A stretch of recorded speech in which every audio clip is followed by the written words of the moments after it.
તો આમાં અને જો કોલમાં આપણે શું કરવાનું છે લાલભાઈ ખબર હે? હા હા હવે ચોખ્ખું કહેવાનું છે કે જો તારા મેટર બંધ કરાવી હોય ને તો તું અમને 4 રૂપિયા દે. અમારે ગરીબોના ઘર બનાવવા છે ઈ પૈસેથી.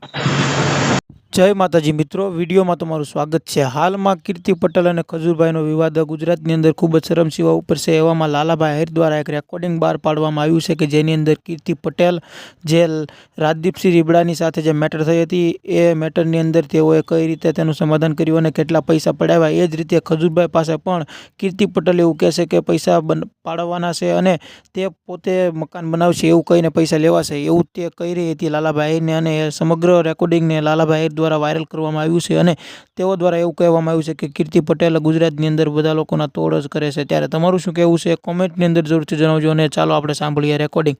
અને એ સાંભળ્યા પહેલાં તમે ચેનલ ઉપર પહેલી વાર આવો તો ચેનલને સબસ્ક્રાઈબ કરી દેજો જેથી તમને ગુજરાતની અંદર બનતી દરેક તમામ ઘટના અથવા વાયરલ વિડીયો તમને જોવા મળશે। લાલભાઈ કીર્તિ પટેલ ઘણા આ તો ખજૂર છે। આની પેલા હજી હમણાં આની પેલાનું નામ નથી લેતો આમાં અને જો કોલમાં। આપણે શું કરવાનું છે લાલભાઈ ખબર હે?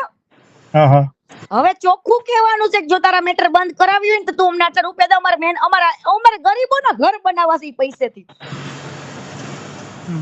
શું કરવું છે લાલભાઈ? આ રાજદીપ રીબડા વાળું જયારે હતું ને, હા હા જો હું એ જ વાત કરું છું। રાજદીપ રીબડા વાળાનું જયારે હતું ને ત્યારે હું પાછી નથી પડી। રાજદીપ રીબડા હારે હું સમાધાન કરવાય નથી ગઈ। રાજદીપ રીબડા મારા ગુરુજી પાસે આવ્યો તો। રાજદીપ રીબડાએ અનુરુદ્ધસિંહે જયારે કીધું કે બેનબા સમજો તમારું જે કઈ પણ લેતી દેતી છે એ અમે પૂરી કરી દેવી છે, તમે કાલથી કોઈ જાતનું લાઈવ કરતા નહીં। મારે 15 લાખ રૂપિયાનો લેતી દેતી હતી, ઈ મારી લેતી દેતી રાતોરાત પૂરી કરી અને મેં ઈ પૂરું કર્યું। બોલો